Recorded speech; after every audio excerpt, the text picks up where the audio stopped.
Hello everyone, today I have made this short video for solving your problem about this mirroring the text.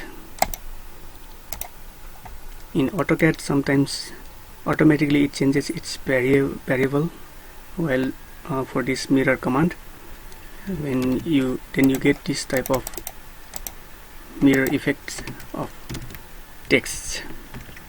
So it's very easy. For this you have to change the variable by MIRRTEXT MIRRTEXT command, and if the variable is changed to 1, so you have to change back to 0. It will solve the problem. So mirror,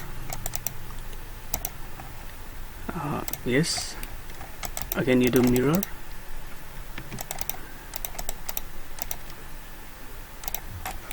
no problem.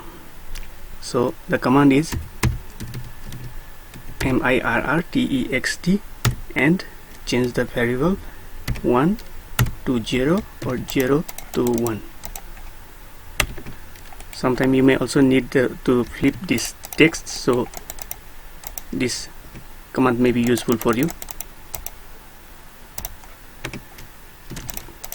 Thanks for watching video.